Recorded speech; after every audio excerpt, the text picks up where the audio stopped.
Yes, I've got it. Yeah, it's all good.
God, no. Get away from me. Dog.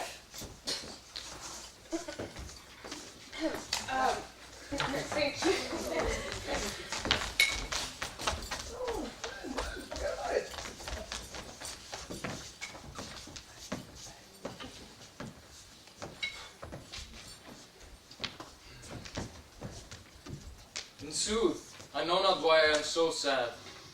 It wearies me. You say it wearies you.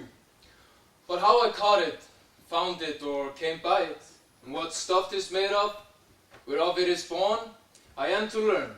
And such want with sadness makes of me that I have much ado to know myself. Your mind is tossing on the ocean, there where your argosies with portly sail. Do overpeer the petty traffickers that curtsy to them, do them reverence as they fly by them with their woven wings.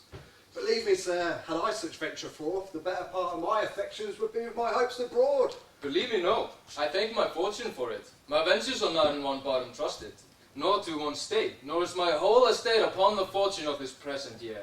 Therefore my merchandise does not make me sad. Why then you are in love. Fie, fie! Not in love, neither. Then let us say you are sad because you are not married, and 'twere as easy for you to laugh and leap and say you are merry because you are not sad. Ah, here comes Bassanio, your most noble kinsman, and Graciano, fare ye well. Fare ye well. We'll leave you now with better company. Good signor, when shall we laugh? Say when, you grow exceeding strange. Must it be so? You look not well, Signor Antonio. You have too much respect upon the world. They lose it that do buy with much care. Believe me, you are marvellously changed. I hold the world but as the world, Gratiano, a stage where every man must play his part. Am I a sad one? Well, let me play the fool. With mirth and laughter let old wrinkles come, and let my liver rather heat with wine than my heart cool with mortifying groans. There are a sort of men whose visages do cream and mantle like a standing pond, and to a wilful stillness entertain with purpose to be held in an opinion of wisdom, gravity, profound conceit, as if to say, I am Sir Oracle, and when I open my lips, let no dog bark. Oh, my Antonio, I do know of these, that therefore are only reputed wise, for saying nothing, when I am very sure if they should speak, would almost damn those ears, which hearing them would call their brothers fools. I fare you well a while. I will end my exhortation after dinner. Graciano speaks an infinite deal of nothing, more than any man in all of Venice. His reasons are as 2 grains of wheat hid in 2 bushels of chaff. You can seek all day, here you find them, and when you have them, they are not worth the search. Well, tell me now, which lady is the same to whom you swore a secret pilgrimage that you today promised to tell me of? 'Tis not unknown to you, Antonio, how much I have disabled mine estate by something showing a more swelling port than my faint means would grant continuance. To you, Antonio, I owe the most in money and in love, and from your love I have a warranty to unburden all my plots and purposes, how to get clear of all the debts I owe. I pray you, good Bassanio, let me know it, and if it stands as you yourself still do within the eye of honor, be assured, my purse and my person and my extremest means lie all unlocked to your occasion. In Belmont is a lady richly left, and she is fair, fairer than that word, of wondrous virtues. Sometimes from her eyes I did receive fair speechless messages. Her name is Portia, and many Jasons come in quest of her. Oh, my Antonio, had I but the means to hold a rival place with one of them, I have a mind proceeded with such thrift that I should question lest be fortunate. Thou knowest that all my merchants are at sea, neither have I money nor commodity to raise a present sum. Therefore, go forth, see what my credit can in Venice do. It shall be racked even to the uttermost to furnish thee to Belmont, to fair Portia.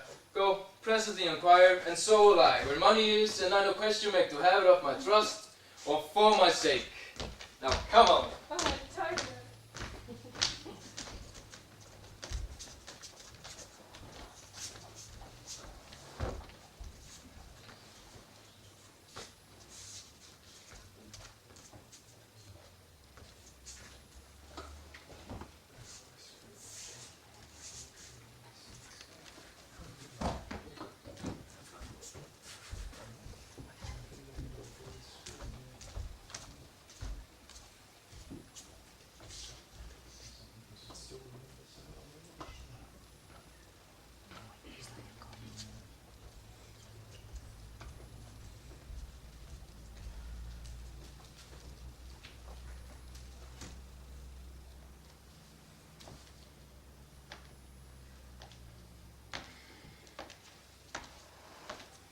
By my troth, Nerissa, my little body is a-weary of this great world. Oh, it would be. Sweet madam, if your miseries were in the same abundance as your good fortunes are. Yet, for aught I see, We are sick that surfeit with too much, as they that starve with nothing. Good sentence, and well pronounced. Be better if well followed. If to do were as easy as to know what were good to do, chapels had been churches, and poor men's cottages, princes' palaces. But this reasoning is not in the fashion to choose me a husband. Oh me, the word choose. I may neither choose who I would, nor refuse who I dislike. So is the will of a living daughter curbed by the will of a dead father. Is it not hard, Nerissa, that I cannot choose one? No, nor refuse none. Your father is ever virtuous, and holy men at their death had good inspirations. Therefore this lottery that he hath devised in these 3 caskets, gold, silver, and lead, whereof who chooses his meaning, chooses you, will, no doubt, never be chosen by anybody than one that you shall rightly love. But what warmth is there in your affections towards any of these princely suitors that have already come? I pray thee overname them, and as thou namest them, I will describe them, and according to my description, level at my affection. First, there's the Neapolitan prince. Aye, that's a colt indeed, for he does nothing but talk of his horse, and he makes it a great appropriation to his own good parts, that he can shoe him himself. I am much afeard my lady his mother played false with a smith. Well then, there's the County Palatine. He does nothing but frown, as who should say, and you will not have me choose. He hears merry tales and smiles not. I fear he will prove the weeping philosopher when he grows old, being so full of a manly sadness in his youth. I had rather be married to a dead head with a bone in his mouth than to either of these. God defend me from these 2. How say you with the French lord, Monsieur Le Bon? God made him, therefore let him pass for a man. In truth, Nerissa, I know it is a sin to be a mocker, but why he hath a better horse than the Neapolitan, a better bad habit of frowning than the Count Palatine. He is every man in no man. If a throstle sing, he falls straight a capering. He would fence with his own shadow. If I should marry him, I should marry 20 husbands. If he would despise me, I would forgive him, for if he love me to madness, I shall never requite him. How say you the Scottish lord, his neighbour? That he hath a neighbourly charity in him. Oh, that one. No, I can't remember him very well. How say you to Falconbridge, the young Baron of England? You know, I say nothing to him, for he understands not me, nor I him. He has neither Latin, French, nor Italian. And you would come into the court and swear I have a poor penny worth in English. He is a proper man's picture, but alas, who can converse with a dumb show? And how oddly he is suited.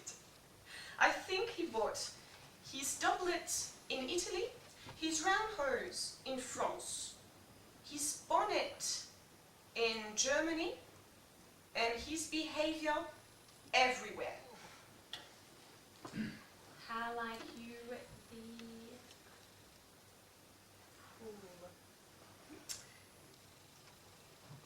young German, the Duke of Saxony's nephew? Very vilely in the morning when he is sober, and most vilely in the afternoon when he is drunk. When he is best, he is a little worse than a man, and when he is worst, he is a little better than a beast. And the worst fall that ever fell, I hope I shall make shift to go without him. If you should offer to choose and choose the right casket, would you refuse to perform your father's will? Should you refuse to accept him? Therefore, for fear of the worst, I pray thee set a deep glass of Rhenish wine on the contrary casket. For if the devil be within, and that temptation without, I know he will choose it. I will do anything, Nerissa, ere I will be married to a sponge. Well, you need not fear, lady, for having any of these lords that have come, for they have acquainted me with their determinations to head home and trouble you with no more suit. Unless, of course, you may be won by some other means than your father's imposition, depending on the casket. If I live to be as old as Sibylla, I will die as chaste as Diana, unless I be obtained by the manner of my father's will. I am glad this parcel of wooers is so reasonable, for there is not one among them that I dote on his very absence. And I pray God grant them a fair departure. Do you remember, lady, in your father's time, a young Venetian, a soldier, a scholar, he came hither in company with the Marquis de Montferrat? Yes, yes, it was Bassanio. Ah, true. As I remember, so he was called. True, madam. He of all men ever my foolish eyes looked upon, deserving of fair lady. I remember him well, and I remember him worthy of that praise. How now? What news?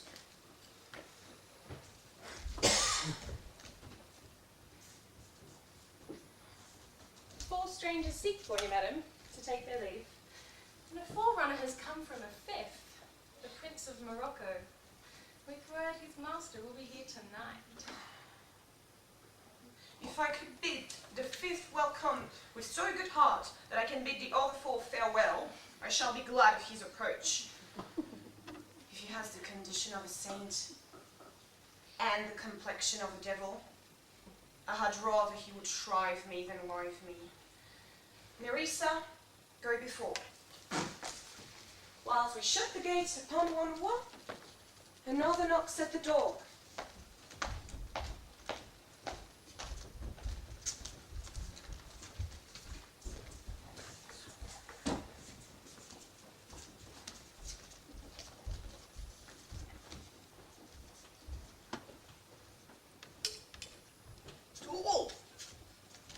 I told the man 5 ducats is too much for a bagel. What? Menace. Bad manners, worse prices, that's what I'm saying. Whatever. Two will come.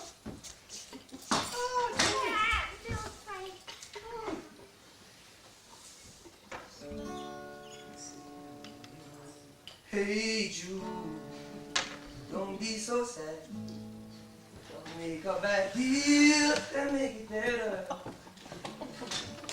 Remember to really do them Christian the stars make it better.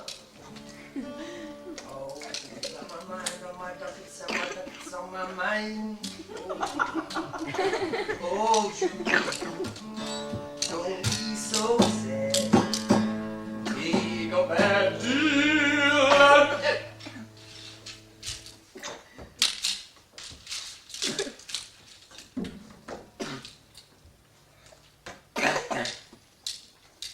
3,000 ducats? Well, Aye, sir, for 3 months. 3 months. Well, For the which, as I told you, Antonio shall be bound. Antonio bound. Well, May you stead me, will you pleasure me? Shall I know your answer? 3,000 and Antonio bound. Your answer to that? Antonio is a good man.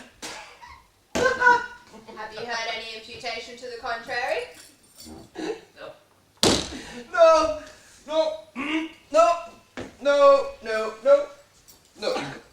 My meaning in saying he's a good man is to have you understand that he is sufficient. But his means are in supposition. He has an argosy for Tripoli, another for the Indies. Moreover, I heard upon the Rialto he has a third for Mexico, a fourth for England, and other ventures that he has squandered abroad. But ships are but boards, sailors but men, and there are land thieves, water rats, and land rats, and I mean pirates.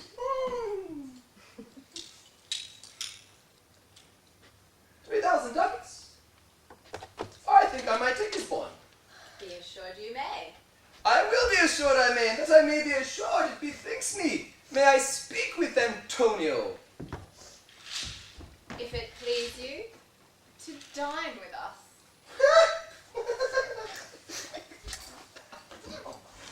To sell pork? To eat of the habitation which your prophet the Nazarene did conjure the devil into? I will buy with you, I will sell with you, I will walk with you, I will talk with you, and so following. But I will not eat with you, drink with you, nor play with you. What news? On the daughter, who comes here? This is Signor Antonio. How like a fawning publican he looks. I hate him because he is a Christian.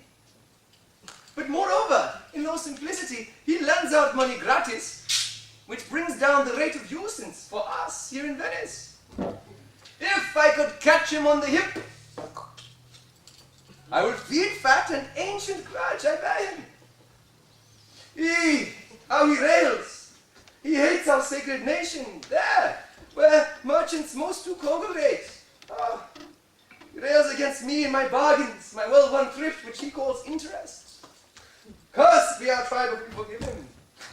Shylock, do you hear? I was just debating my present store. Antonio, your worship was the last man in our mouths. Sherlock, albeit I neither lend nor borrow, by giving nor by taking of interest, yet to supply the right wants of my friend, I'll break a custom. Has he yet possessed how much he would? 3,000 ducats. And for 3 months? Yes, I forgot. I thought you said so. Yes. 3 months, yes. But let me see. We thought that you neither borrowed nor lent upon advantage. I do never use it. In your holy Bible, when Jacob grazed his uncle Mark Laban's you sheep, this, Bassanio, the devil can cite scripture for his own purpose. An evil soul producing holy witness is like a villain with a smiling cheek. A goodly apple rotten at the heart. Oh, what goodly outside falsehood hath. look. 3,000 ducats for 3 months. Choose a good round sum. Now let me calculate the rate. Well, Sherlock, shall I be beholden to you? Signor Antonio, many a time and oft upon the Rialto you have rated me for my moneys and my usances. Still, I have borne it with a patient shrug. Sufferance is the badge of our triumph. You called me a misbeliever, a cut-throat dog, a spat on my Jewish cavity, known for the use of that which is mine own. Well now, it appears that you need my help. You come to me, you say, Shylock, you will have money. You, that did void your room on my beard, that did touch me as you spur a stranger cur. Over your threshold, money, that's your suit. What should I say? Should I not say, has a dog money? Is it possible a cur could lend 3,000 ducats? Or should I bend low in a bondman's key with bated breath and whispering humbleness say this? You spit on me Wednesday last. Another time you call me a cur. and for these courtesies I'll lend you thus money. I was likely to call thee so again, and spat on thee again, and spurn thee too. If thou lendest money, lend it not as to thy friend. For when did friendship take a breed for barren metal of thy friend? But lend it rather as to thine enemy, who if he breaks, he must exact the penalty. Ah, you! Look how you storm. I would be your friend. Have your love. Forget the shames you have stained me with, and take no dote of usance on my money. You will not hear me. This is kind I offer. This were kindness? This kindness I will show. Go with me to the notary. Seal me there in a merry sport. Your single bond, that if you pay me not on such a day, in such a place, such sum or sums as expressed in the condition, let the forfeit be nominated for an equal pound of your fair flesh, to be cut and taken from where it pleases me. Content, in faith, I'll seal to such a bond, and say there is much kindness in that you. You shall not seal to such a bond for me. I'll rather dwell in my necessity. Why, fear not, man, I won't forfeit it. Within 2 months, that's a month before this bond expires, I do expect thrice 3 times the value of this bond. Father Abram, how these Christians rail. Their own hard dealings teaches them to respect the thoughts of others. I pray you, tell me, if he should break his day, what should I gain from the exaction of the forfeiture? A pound of man's flesh taken from man is not so profitable, estimable neither as the flesh of goats or beefs or muttons. I say this to buy his favour. If you take it so, if not, adieu. And for my love, I pray you, do me no wrong. Yes, Sherlock, I'll seal unto such a bond. Go with me forthwith to the notary.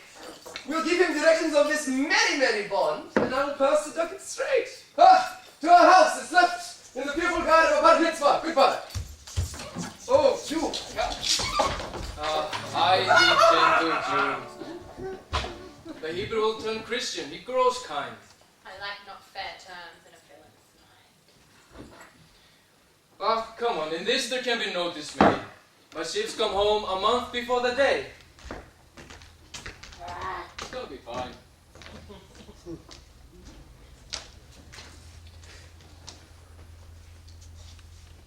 So, look at you all sitting there comfortably, considering in your mind, oh, we're now doing the Merchant of Venice.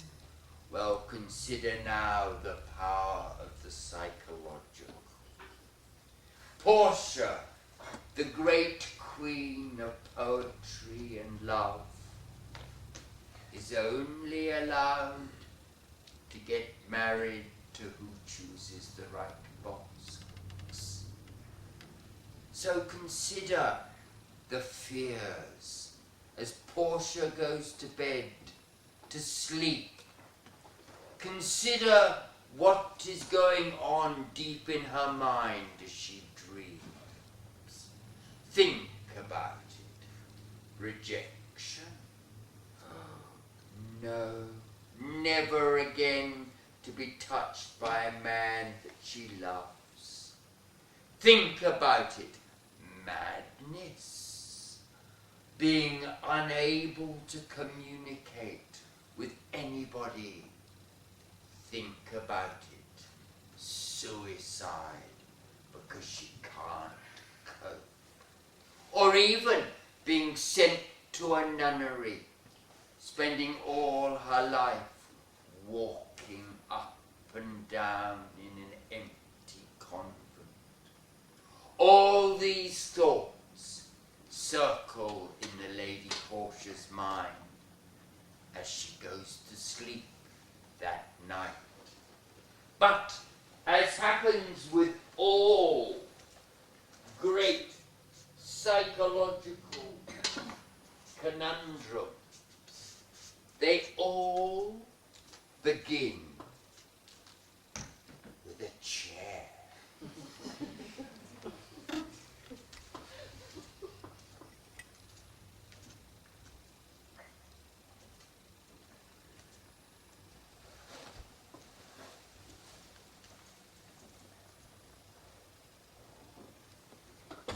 No, no, cut!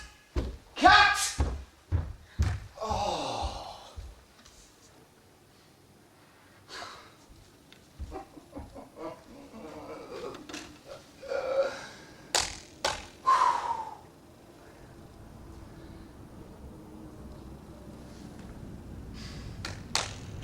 Speak the speech, I pray you, as I pronounced it to you, trippingly on the tongue. But if you mouth it, as many of our players do, I had as lief the town crier spoke my lines. Nor do not saw the air too much with your hands, thus, but use all gently, for in the very torrent, tempest, and as I may say, whirlwind of your passion, you must acquire and beget temperance that may give it smoothness. Be not too tame, neither, but let your own discretion be your tutor. Suit the action to the word to the action, with this special observance, that you o'erstep not the modesty of nature. For anything so o'erdone is from the purpose of playing, whose end, both at the first and now, was and is to hold, as it were, the mirror up to nature, to show virtue her own feature, scorn her own image, and the very age and body of the time his form and pressure.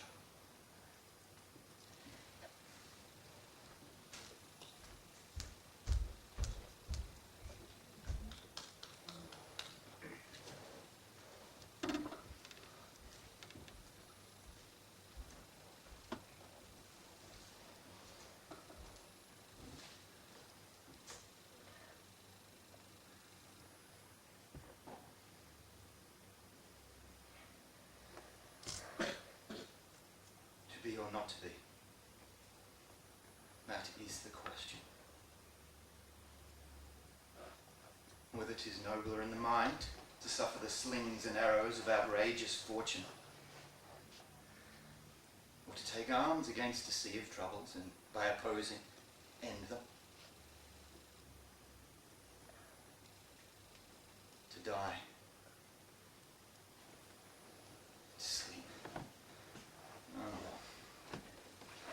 By a sleep to say, we end the heartache and the thousand natural shocks that flesh is heir to. 'Tis a consummation devoutly to be wished. To die. To sleep. To sleep, perchance to dream. Aye, there's the rub. For in that sleep of death, what dreams may come when we have shuffled off this mortal coil must give us pause.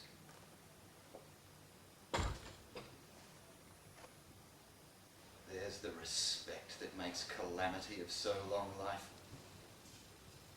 For who would bear the whips and scorns of time, the oppressor's wrong, the proud man's contumely, the pangs of despised love, the law's delay, the insolence of office, and the spurns that patient merit of the unworthy takes, when he himself might his quietus make with a bare bodkin? Who would fardels bear to grunt and sweat under a weary life? But the dread of something after death. The undiscovered country, from whose bourne no traveller returns, puzzles the will, makes us rather bear those ills we have than fly to others that we know not of. Thus conscience does make cowards of us all. and thus the native hue of resolution is sicklied o'er with the pale cast of thought, and enterprises of great pith and moment, with this regard their currents turn awry, and lose the name of action. Second. Fair Ophelia. Nymph, in thy orisons be all my sins remembered. Good, my lord. How does your honour for this many a day? I humbly thank you. Well. My lord, I have remonstrances of yours that I longed long to redeliver. I pray you now receive them. Not I. I never gave you aught. My honoured lord, you know right well you did. And with them words of so sweet breath composed, as made these things more rich. Their perfume lost, take these again. For to the noble mind, rich gifts wax poor when givers proven kind. There, my lord. Ha, ha. Are you honest? My lord? Are you fair? What means your lordship? That if you be honest and fair, your honesty should admit no discourse to your beauty. Could beauty, my lord, have better commerce than with honesty? Aye, truly. For the power of beauty will sooner transform honesty from what it is to a bawd than the force of honesty can translate beauty into his likeness. This was some time a paradox, but now the time gives it proof. I did love you once.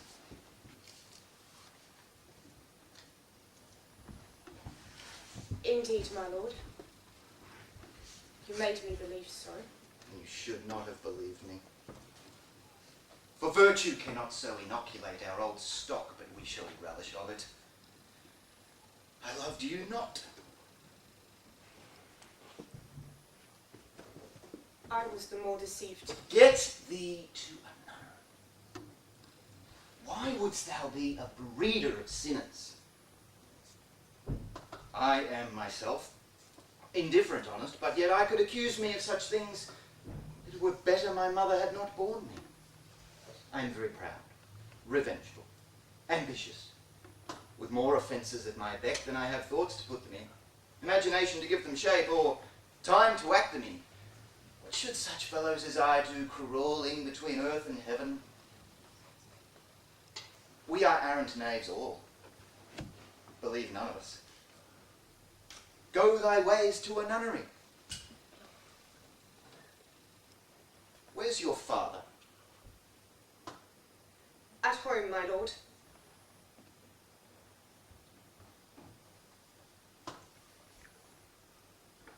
Let the doors be shut upon him, that he may play the fool nowhere but in his own house.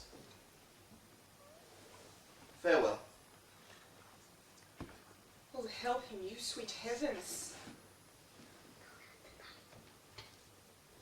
If thou dost marry, I'll give thee this plague for thy dowry. Be thou as chaste as ice, as pure as snow. Thou shalt not escape calumny. Get thee to a nunnery. Go! Farewell! If thou wilt needs marry, marry a fool. For wise men know well enough what monsters you make of them. To a nunnery go, and quickly too. Farewell.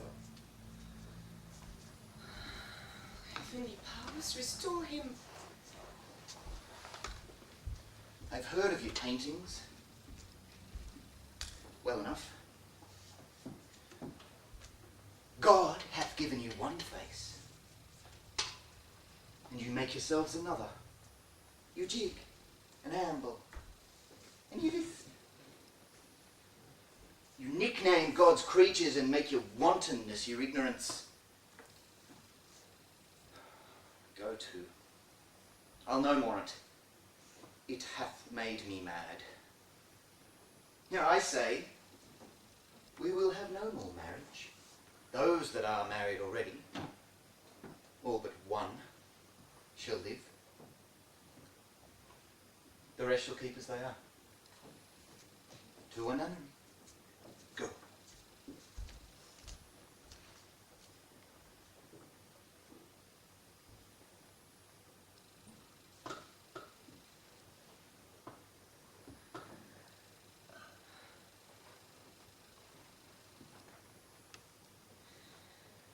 Oh, what a noble mind is here overthrown. The courtiers, soldiers, scholars, eye, tongue, sword. The expectancy and rose of the fair state. The glass of fashion in the mould of form. The observed of all observers. Quite down.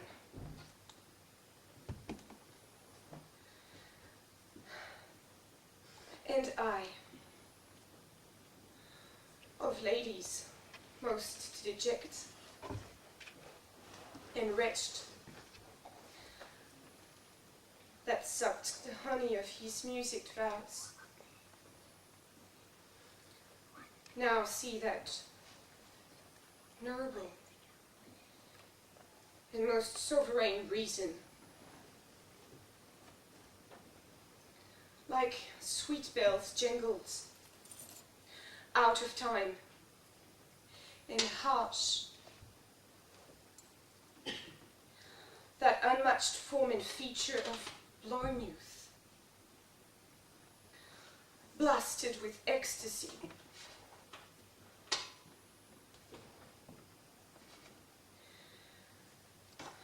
Oh, woe is me. To have seen what I have seen.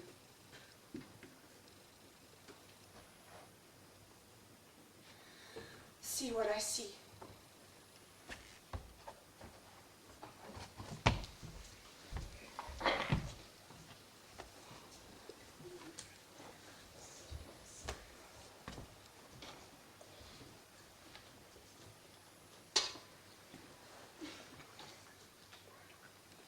Will not speak with her. Oh, let her come into my sick soul as sin's true nature is.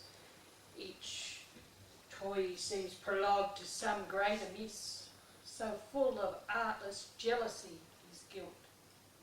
It spills itself when fearing to be spilt.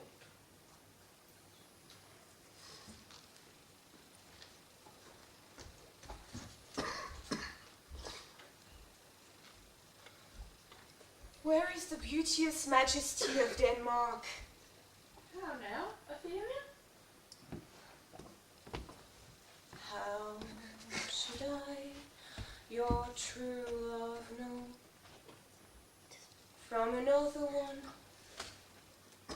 By his cockle hat and staff, and his sandal shoon. Alas, sweet lady, what imports this song? Say you? Nay, pray you mark. He is dead and gone, lady. He is dead and gone. At his head a grass-green turf, at his heels a stone. Oh, oh. Yes. Pray you mark! White his shroud as the mountain snow, larded all with sweet flowers, which bewept to the grave did not go. With true love showered. I know, pretty lady. Well, God stilled you. They say the owl was a baker's daughter. Lord, we know what we are, but know not what we may be. Brooding on God her be father. at your table.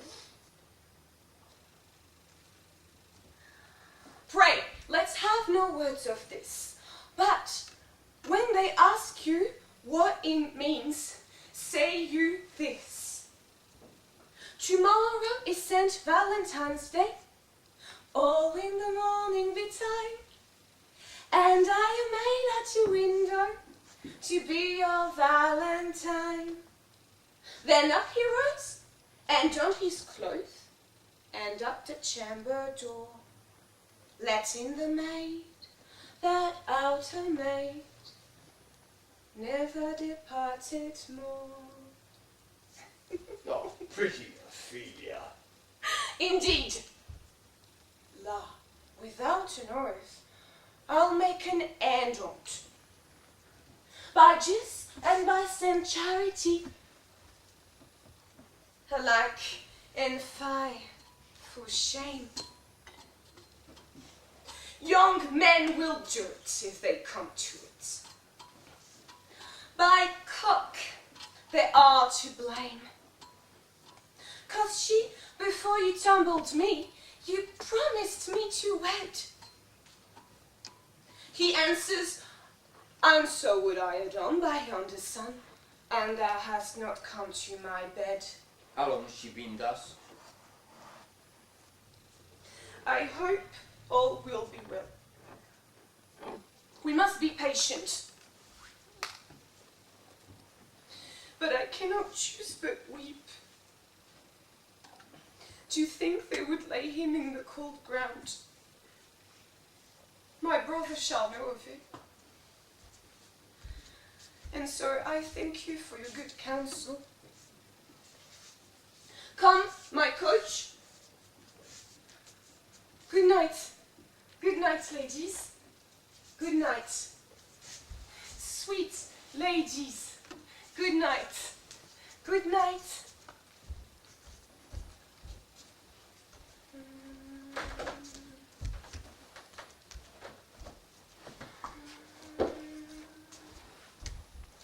How now? What noise is that?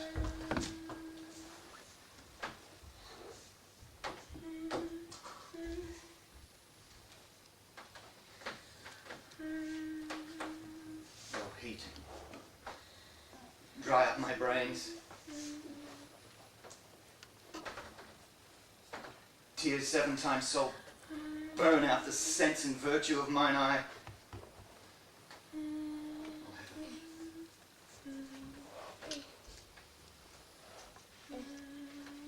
Thy madness shall be paid with weight till our scale turn the beam. Oh, Rose of May. Dear maid, sweet Ophelia. By heavens, is possible a young maid's wits should be as mortal as an old man's life?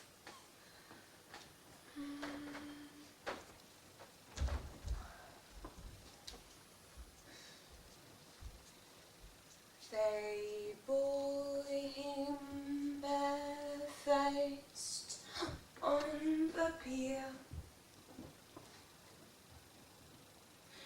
Hey, no, nonny, nonny, hey, nonny. And in his grave reigned many a tear. Fare you well, my dove. Hadst thou thy wits and didst persuade revenge, it could not move thus.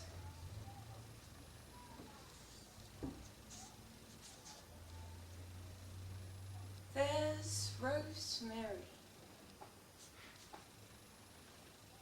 That's for remembrance. Pray you, love. Remember.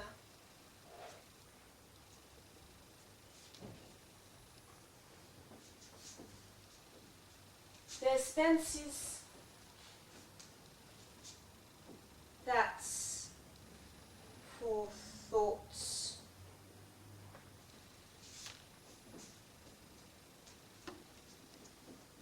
This nothing's more than matter. There's fennel for you, and columbines. There's rue for you, and here's some for me. They may call it Herber Grace on Sundays. Oh, you must wear your rue with a difference. There's a daisy. I would give you some violets, but they withered all when my father died. They say you made a good end. For a body sweet robin is all my joy. Document in madness. And will it not come again? Thought. And will it not come again? Affliction fitted. No, no, he is dead.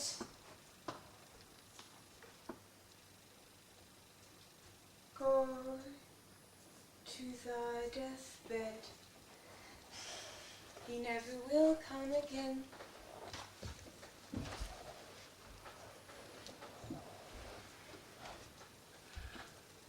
His beard was as white as snow, all flaxen was his wool. He's gone. He is gone.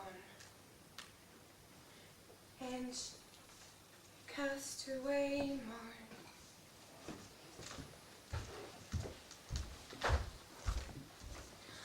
God have mercy on his soul.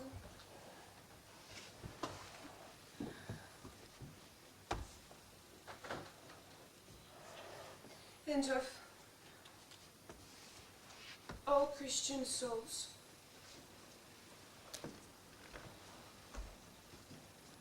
I pray God. God by you.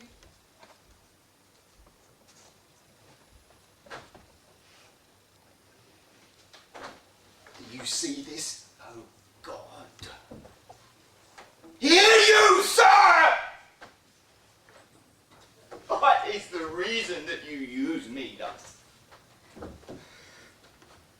I loved her ever. But it is no matter. Let Hercules himself do what he may.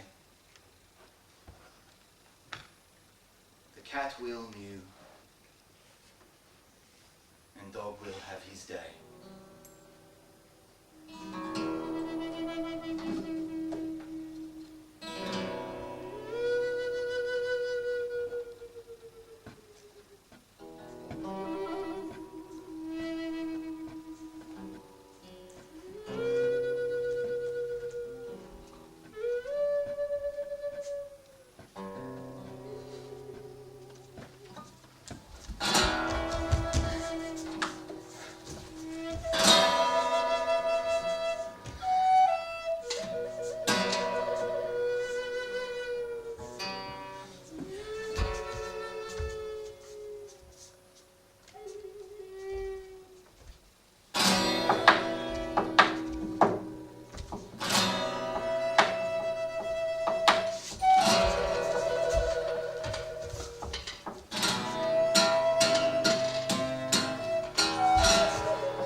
deux fois mais c'est moqué de moi, c'est terminé, j'ai laissé couler trop d'émoi.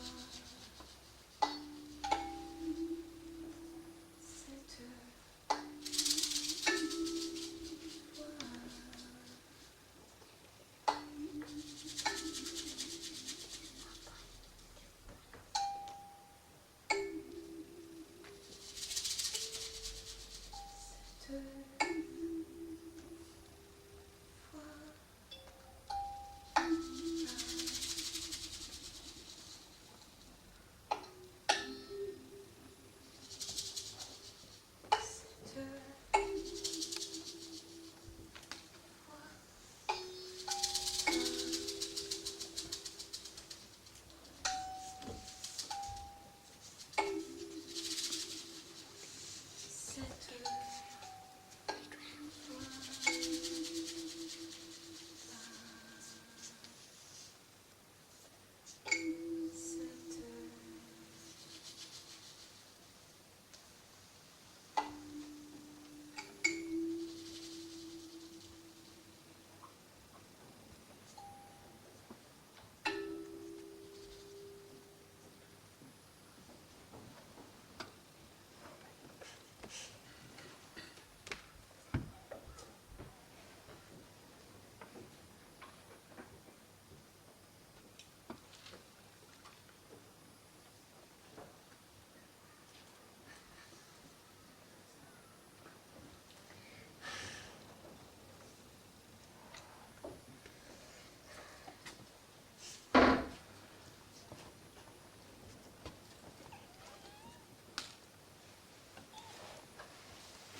One woe doth tread upon another's heel, so fast they follow. She is drowned.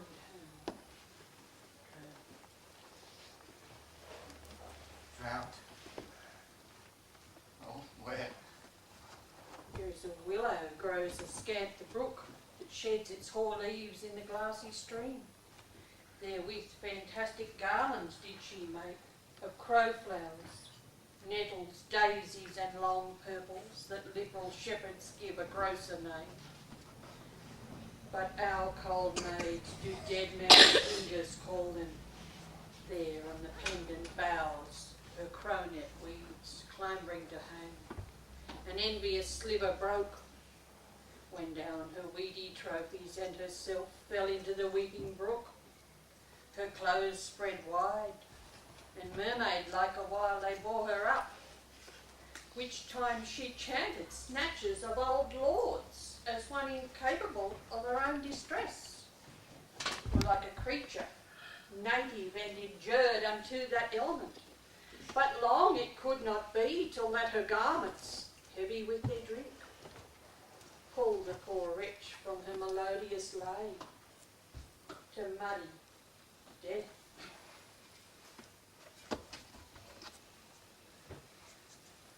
Alas then,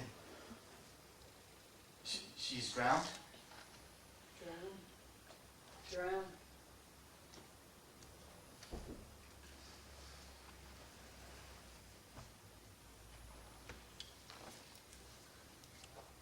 Too much of water hast thou, poor Ophelia.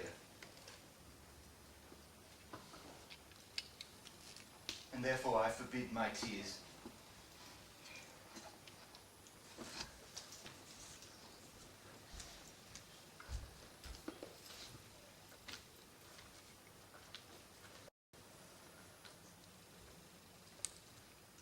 So now we must come back up out of this dream, deep in the subconscious murkinesses within us all.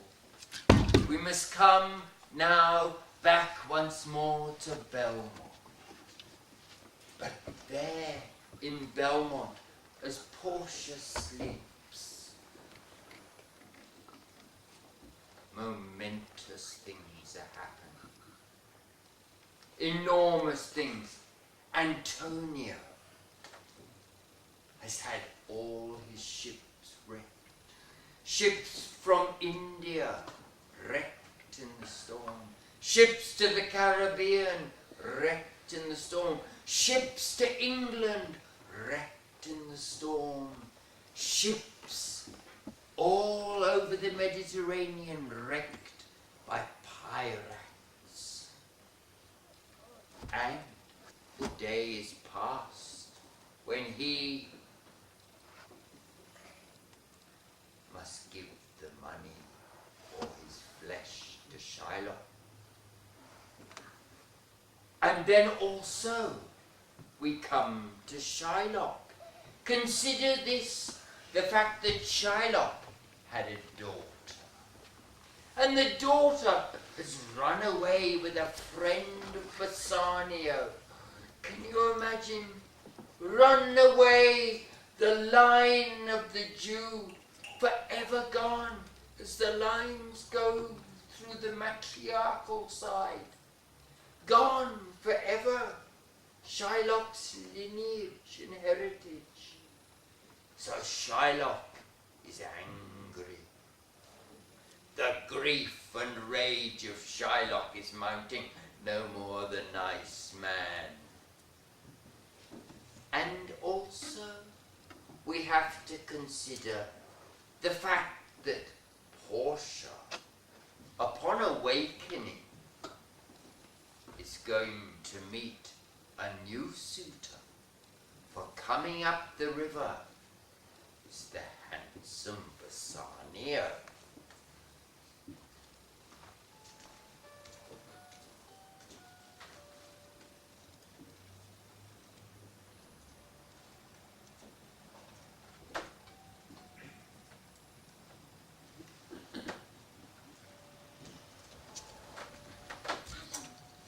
Madam, you must awake. Alighted at your gate a young Venetian, so likely an ambassador of love. A day in April never came so sweet. You must dress. Oh my goodness. You must dress. Yes, I must dress. My son, I can't believe it. Where? When? Oh, I've got to be ready. Okay. Oh my goodness. Is he coming with Cristiano? Maybe. That would be good for you. Okay. Now, you've got to help me. He did not see me in that state. Just breathe. Oh. Okay. Alright, this is your opinion. How are these boxes? Ooh, okay. Perfect. I'm good. Help me with my hair. There you go.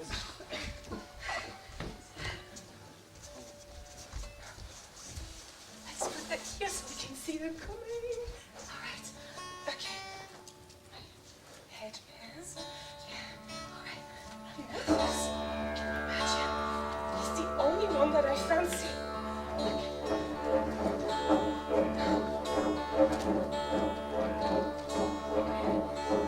If I had a boat, go out on the ocean.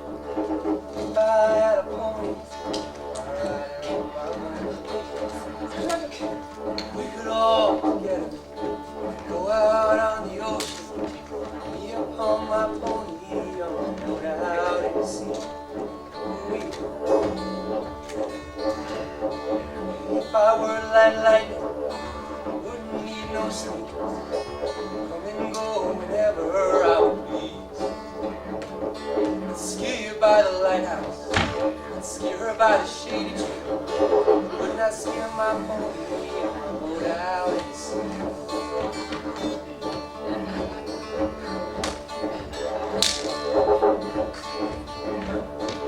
If I had a boat, go out on the ocean.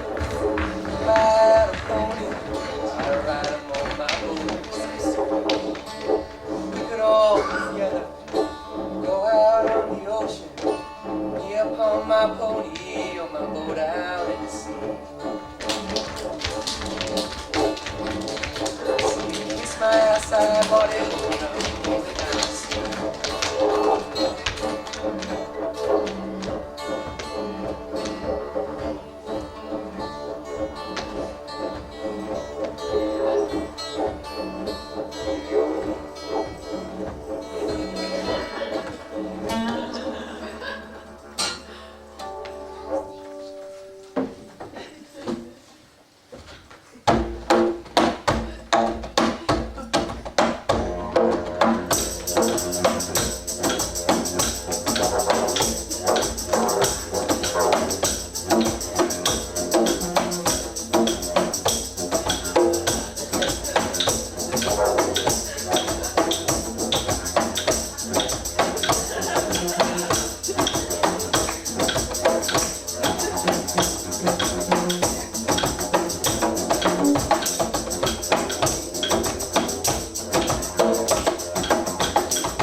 Graciano got along, and in their ship, I'm sure, what's his name is not? The villain Jew. He went and he woke the Duke, and they went down to Bassanio's ship. He came too late, the ship was under sail. But there the Duke was given to understand understand that in a gondola were seen together Lorenzo and his amorous Jessica. Besides, Antonio certified the Duke they were not with Bassanio and his ship. Oh. Because never did I see a passion more confused. The Jew wandering round the streets going, my daughter, my ducat, my Christian ducat, double ducat, sealed and taken, my daughter, oh, the law will know about it, and jewels.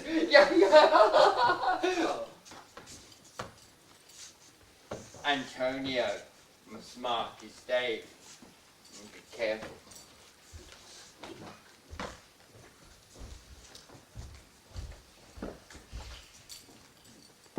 Hello, Shylock. What news among the merchants? You. None so well as you of my daughter's flight. I knew well the tailor who made the wings. My own flesh and blood to rebel. My daughter is my flesh, my blood. I mean, she's as like to you in flesh as jet is to ivory. Ha! And as for blood, ha, it's like comparing white wine to Rhenish. But tell me, have you any news of Antonio and his ships? There, I have another bad batch. A bankrupt, a prodigal that was so smug to bring his face upon the mart. A beggar who dare scarce show his face upon the Rialto. Let him look to his bond. He who was wont to call me usurer. Let him look to his bond. He who was wont to lend money for a Christian courtesy. Let him look to his bond.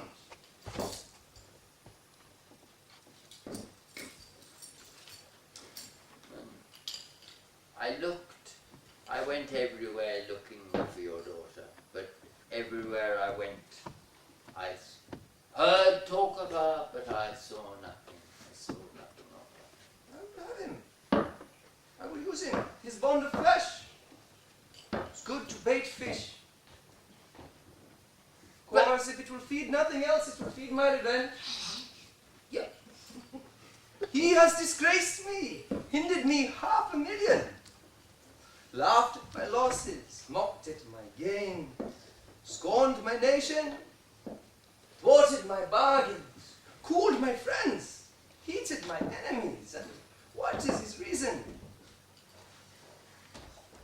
I am a Jew. Has not a Jew eyes? Has not a Jew hands? Organs, senses, dimensions, affections, and passions. Fed with the same food, hurt with the same weapons, subject to the same disease and cured by the same means. If you prick us, do we not bleed? If you tickle us, do we not laugh? And if you poison us, do we not die? If you wrong us, shall we not revenge? If we are like you in the rest, we will resemble you in this. If a Christian wrong a Jew, what is this humility? Why revenge? The villainy that you teach me, I will execute, and it will go hard, but I will better the instruction. Oh, but my daughter, So nothing of her. There. A diamond gone that cost me 2,000 ducats in Frankfurt. Oh, the curse never fell upon our tribe until now. I never felt it until now. 2,000 ducats and many other precious jewels. I would my daughter were dead at my foot and the jewels in her ears. I would that my daughter were hearsed at my foot and the ducats in her coffin. A thief gone with so much to find the thief. I know not what is spent in the search. Why, you loss upon loss. No satisfaction, no revenge. There's no ill luck stirring but what lights on my shoulders. No sighs but of my breathing. No tears but of my shedding. But hear me, good child. I will talk. I will have no talking. I will have my bond. I have sworn an oath that I will have my bond. You called me a dog before you had cause, and now, because I'm a dog, beware my fangs. The Duke will grant me justice. Will you let me speak? I will have no speaking. I will have my bond, so speak no more. I will not be made a soft and dull-eyed fool to bend the head, relent and sigh, and yield to Christian intercessors. Follow not. I will have no speaking. I will have my bonds.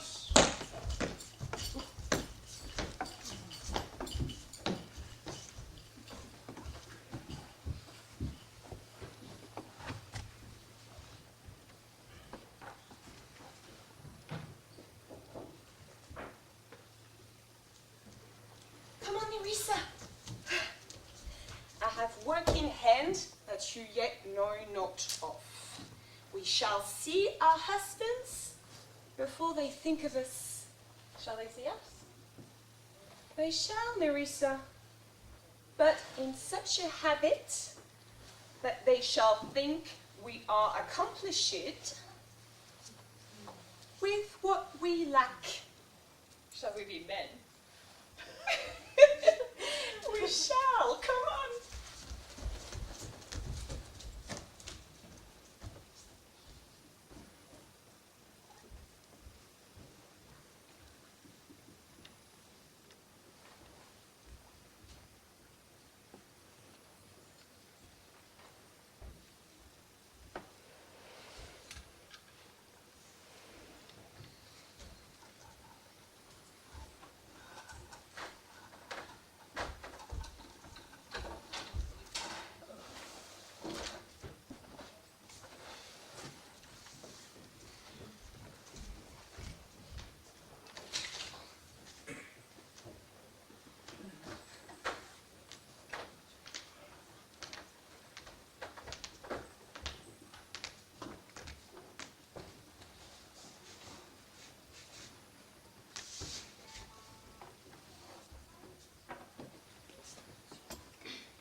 What? Is Antonio here? Ready, so please your grace. I'm sorry for thee. Thou art come to answer a stony adversary, an inhuman wretch, incapable of pity, void of mercy, or any dram of mercy. I have heard you has taken great pains to qualify his rigorous course, but since he stands obdurate, and by no legal means can carry me out his enemy's reach, I do oppose my patience to his fury, and am armed to suffer with quietness of spirit the very tyranny and rage of his. Go call the Jew into the court. He is ready at the door. He comes, my lord. Don't worry, I bought my own share. Let's go. Make room for him. Let him stand before our face. Shylock, the world thinks, and I think so too, that thou but leadest this fashion of thy malice to the very last hour of act. And then 'tis thought that thou wilt show mercy and remorse more strange than is thy strange apparent cruelty. And where thou now extracts the penalty, which is a pound of this poor merchant's flesh, thou wilt not only lose the forfeiture, but touch with human gentleness and love, forgive a moiety of the principal. Glancing an eye of pity on his losses that have so late, so huddled on his back, enough to press a royal merchant down and pluck commiseration of his state, from brassy bosoms and rough hearts of flint, from stubborn Turks and Tartars never trained to offices of tender courtesy. We all expect a gentle answer, Jew. I have possessed your grace for what I purpose, and by our holy Sabbath have I sworn to have the due and forfeit of my bond. If you deny it, let the danger light on your charter and your city's freedom. You would ask me why I'd rather have a weight of carrion flesh than 3,000 ducats. I will not answer that, but say it is in my humor. Is that answered? What if my house were troubled with a rat, and I'd be happy to give 10,000 ducats to have it banned? Is that answered? Some men, they are not love a gaping pig. Some are mad if they behold a cat. Others, when the bagpipe sings and their nose cannot contain their urine.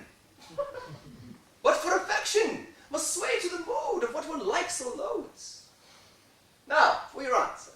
As there is no firm reason why he cannot abide a gaping pig, why he a harmless and necessary cat, why he a woolen bagpipe. But force, shame must yield to inevitable shame, as to be offended, himself being offended. Now I give no reason, nor will I, other than a lodged hate and a certain loathing that I bear Antonio. I follow thus a losing suit against him. Are you answered? This is no answer. Thou unfeeling man, to excuse the current of thy cruelty. I am bound to please you with my answer. Do all men kill the things they do not love? Hates anything a man would not kill. Every offense is not a hate at first. Did he have a serpent sting thee twice? I pray you question with a wolf. You may as well stand upon the beach and bid the floodbed its usual height. You may use question with the wolf while you made the ewe bleed for the lamb. You may as well forbid the mountain pines to wag their high tops and make no noise when they're threatened with a gust of heaven. You may as well seek so hard as to soften that, than which what's harder, his Jewish heart. Therefore, I do beseech you, use no further means, and with all brief and plain conveniency, let me have the judgment and the Jew his will. For thy 3,000 ducats, here is 6.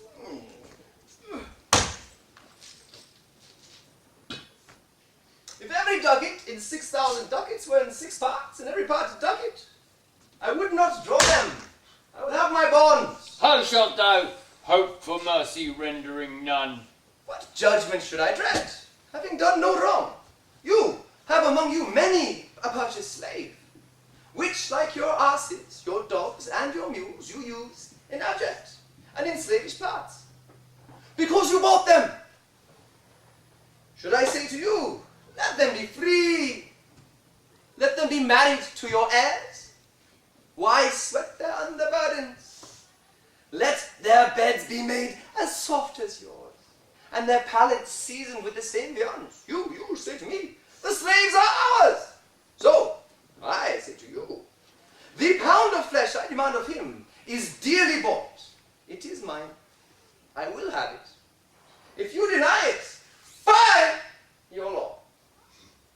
There is no power in the decrees of Venice. I stand for judgment. Come, answer, shall I have it? Upon my power, I may dismiss this court unless Bellario, a learned doctor whom I have sent for to determine this, come here today. My lord here stays without a messenger with news from Padua. Good, bring us the letters, call the messenger. Good cheer, Antonio. What man? Courage yet. The Jew shall have my blood, flesh, bones, and all. It thou shalt lose for me 1 drop of blood. I am tainted whereof the flock meetest for death. The weakest kind of fruit drops earliest to the ground, and so let me. You cannot better be employed, Bassanio, than to live still and write mine epitaph.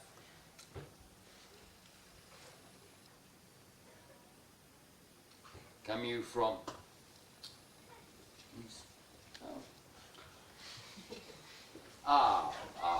Come you from Padua? From old Valeria? From both. Valeria greets your grace. Why dost thou whet thy knife so earnestly? Oh, to cut the forfeiture from that bankrupt over there. Not on thy soul, but on thy soul, harsh Jew, thou makest thy knife keen. But no metal can, no, not the hangman's axe, but half the keen as of thy sharp end be.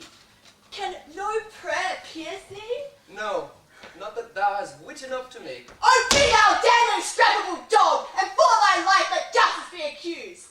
Thou almost makest me waver in my faith to hold opinion with Pythagoras that souls of animals infuse themselves into the trunks of men. Thy cursed spirit governed a wolf who hanged for human slaughter even from the gallows did his fell soul fleet. And while thou layest in the unhallowed dam, infused itself in thee. Thy desires are wolvish, bloody, starved and ravenous. Until you can rail the seal from off my bond, you but offend your lungs to speak so loud. Repair your wit, good youth, or it will fall to cureless ruin. This letter from Bellario doth commend a young and learned doctor here to our court. Where is he? Why, he attended hard by, awaiting your admittance. Oh, good, with all my heart. Some 3 or 4 of you go give him courteous conduct into this place. Meantime, the court shall hear Bellario's letter.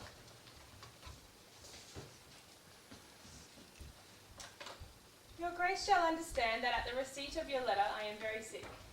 But in the instant that your messenger came, in loving visitation was with me a young doctor of Rome.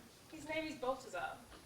I acquainted him with the cause and controversy between the Jew and Antonio the merchant. We turned over many books together.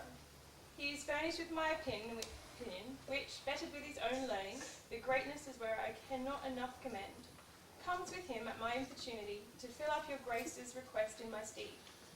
I beseech you let his lack of years be no impediment to let him lack a reverend estimation, for I never knew so young a body with so old a head. I leave him to your gracious acceptance, whose trial shall better publish his commendation. Good. You hear the learned Bellario, what he writes? And here too, I take it, is the young doctor come. You give me your hand. Come you from old Bellario? I did, my lord. Good, good. You are very welcome. Take your place. Are you acquainted with the difference that holds the present question in the court?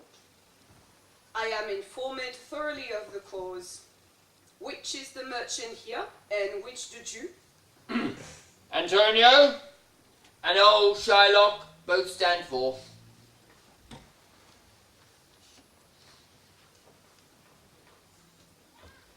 Is your name Shylock? Shylock is my name. Of a strange nature is the suit you follow. Yet in such rule then the Venetian law cannot impugn you as you do proceed. You stand within his danger, do you not? Aye, so he says. Do you confess the bond?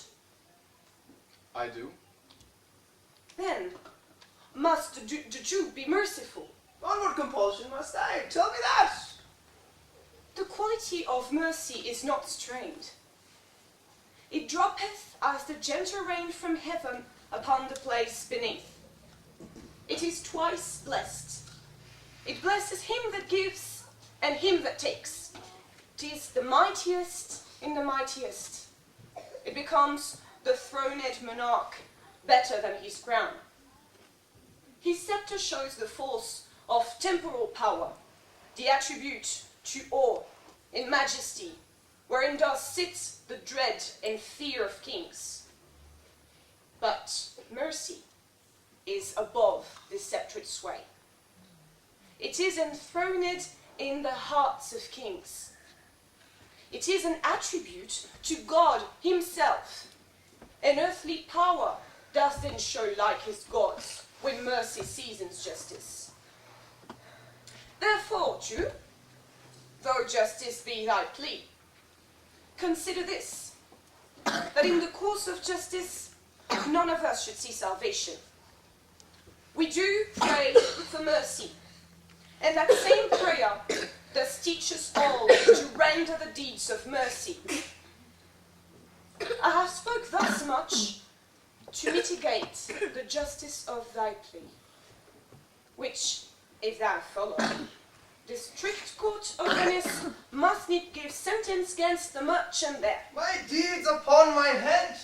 I crave the law, the due forfeit of my bond! Is he not able to discharge the money? Yes, here. I tender it for him in the court. Ye thrice the sum. That will not suffice. I will be bound to pay it 10 times over, the forfeit of my hands, my head, my heart. If this will not suffice, it must appear that malice bears down truth, and I beseech you, rest once the law to your authority, to do a great right, do a little wrong. Curb this cruel devil of his will. It must not be. There is no power in Venice can alter a decree established. 'Twill be recorded for a precedent, and many an error by the same example will rush into the states. It cannot be. Daniel, come to judgment! Yes, Daniel, come to judgment! I pray you let me look upon the bond. Ah, it is, revered doctor!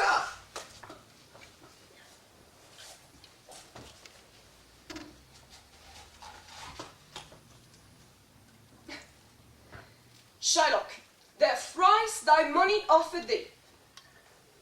Oh, an oath in heaven! What should I lay perjury on my soul? No, not for Venice! Why then this bond is for feet. And lawfully by this, the Jew may claim a pound of flesh to be by him cut off nearest the merchant's heart. Be merciful, take thrice thy money, bid me tear the bond. When it is paid, according to the tenor, it does appear you are a worthy judge. You know the law. Your exposition has been most sound, and I charge you by the law of which you are a well and upstanding pillar. Proceed to judgment. By my soul, I swear there is no power in the tongue of man to alter me. I stand here on my bond. Most heartily I do beseech the court to give judgment.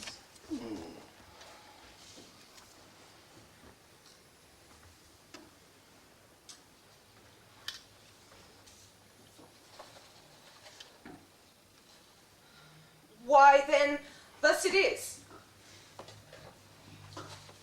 You must prepare your bosom for his knife. Worthy judge, upright young judge. For the intent and purpose of the law has full relation to the penalty, which appeareth here due upon the bond. Upright judge, how much elder art thou than thy looks? Therefore, lay bare your bosom. The breast. Nearest the heart. Those are the very words, are they not? It is so. Are there a balance here to weigh the flesh? Yes, yes, here they are. Have by some certain Shylock on your charge to stop his wounds, lest he do bleed to death. Is it so expressed in the bond? It is not so expressed, but what of that? 'Twere good you do so much for charity. No, I can't find it. It's not in the bond.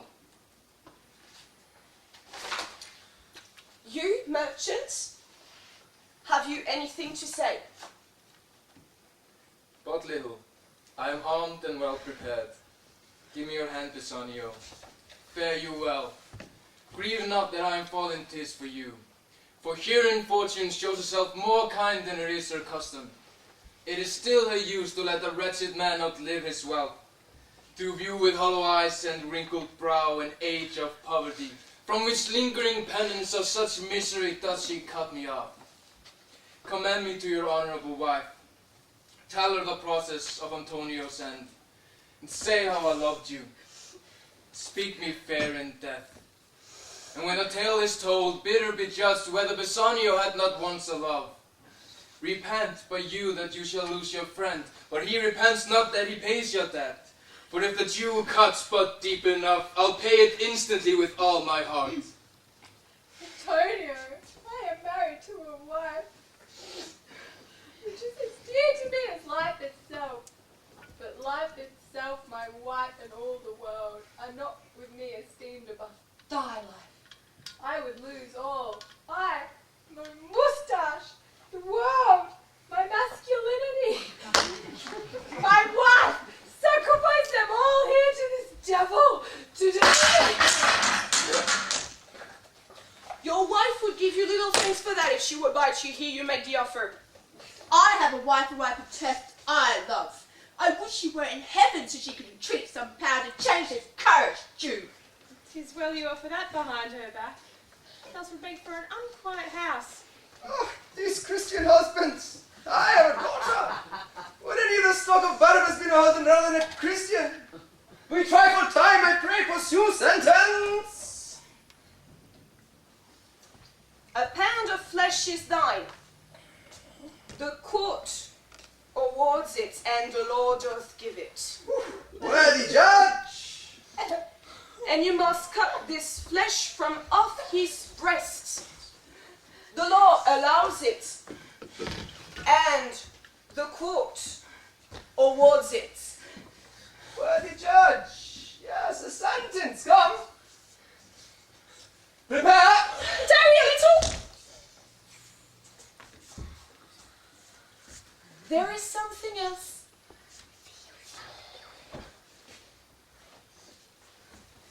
This bond does give thee here no jot of blood.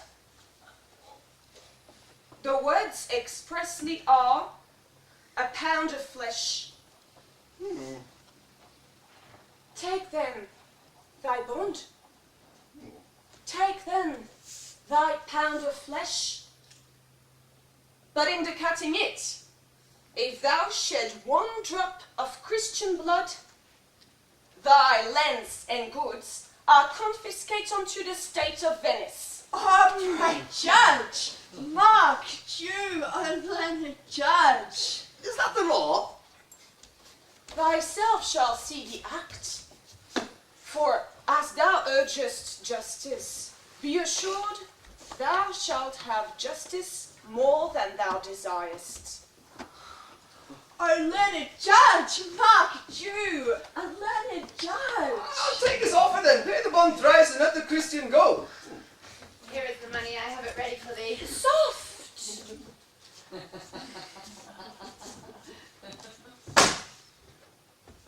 The Jew shall have all justice.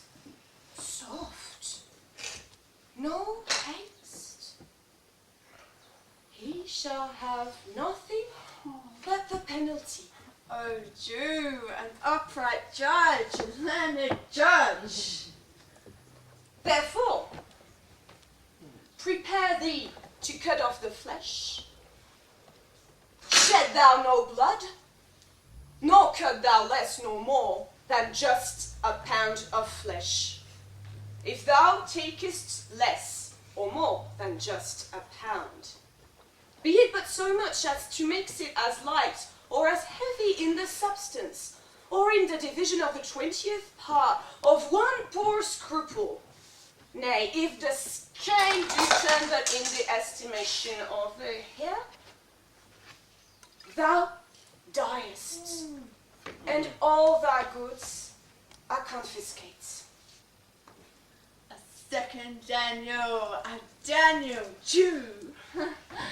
And now, infidel, I have you on my hip. Why does the Jew pause? Take thy forfeiture. Just give me my principal and let me go. Here it is. He hath refused it in the open court. He shall have merely justice and his bond.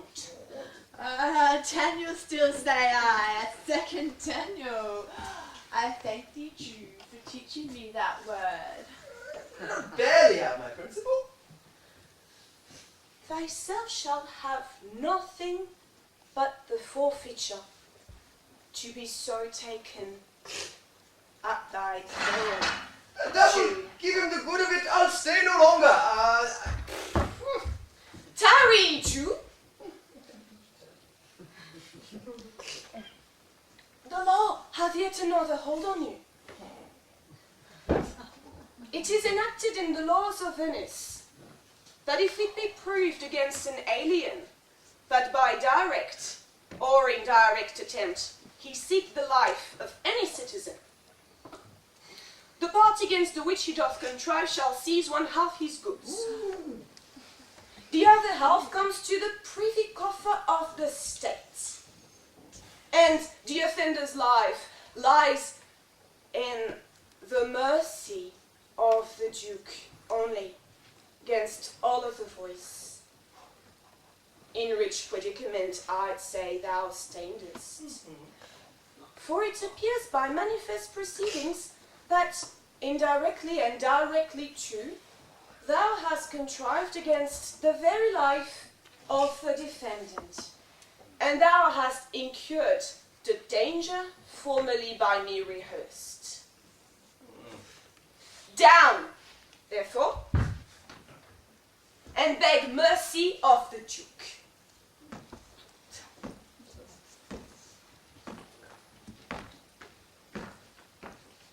Beg that thou mayest have leave to hang thyself. Ah, and yet, though wealth be forfeit to the state, thou have not left the value of a cord. Therefore thou shalt be hanged at the state's charge. That thou shalt see the difference of our spirit. I pardon thee thy life before thou ask it. For half thy wealth, it is Antonio's. The other half comes to the general state, which humbleness may drive unto a fine. Aye, for the state, not for Antonio. Nay, not that. Take my life, not that. You take my house, you take the prop that does sustain my house. You take my life, you take the means whereby I live. What mercy can you render him, Antonio? A halt gratis, nothing else, for God's sake. To praise the Lord that you can all the court to quit the fine for one half of his goods, I am content. So he will render the other half unto a gentleman that lately stole his daughter. Two things provided more, that for this favor he presently become a Christian. The other, that he do record a gift here in the court of all he does possess unto his son Lorenzo and his daughter. He shall do this, or else I do recant the pardon I late pronounced here. Art thou contented, Jew? What dost thou say? I am content. Clerk, draw a deed of gift.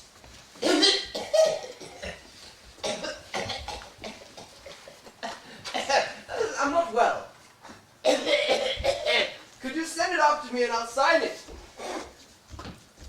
I pray thee do it, but get thee gone. In christening shalt thou have 2 godfathers. Had I been judge, thou should have had 10 more, to bring thee to the gallows, not to the font. I pray thee, would thou wish to come for dinner tonight? I humbly do desire your grace of pardon. I must away tonight toward Padua, and it is meet I presently set forth. I am very sad that your time is busy. Antonio, you are much in debt to this man, I do believe. You saved my life. Is there any way that I can repay it to you? Not right now. I have a word or two to have with that man. Oh. Yes. It is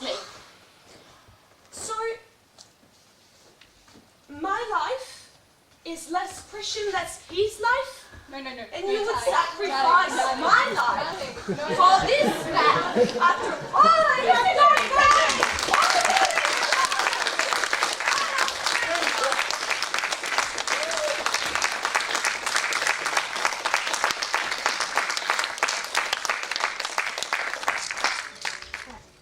Hey, Tool. They were a real bunch of schmucks.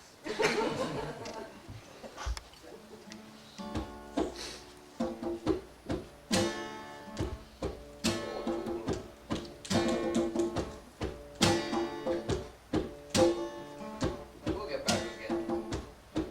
I will fly away home to Zion. Away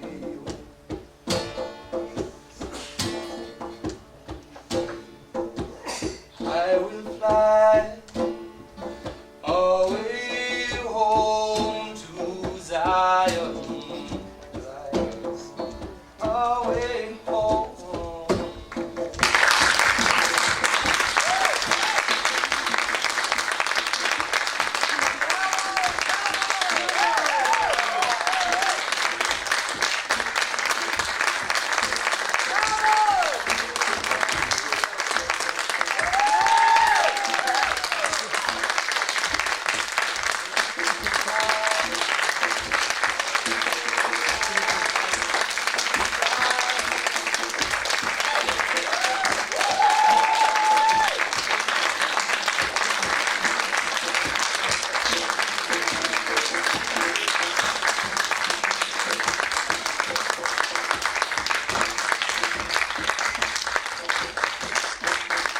You are all cordially invited to the court of Portia to drink and eat.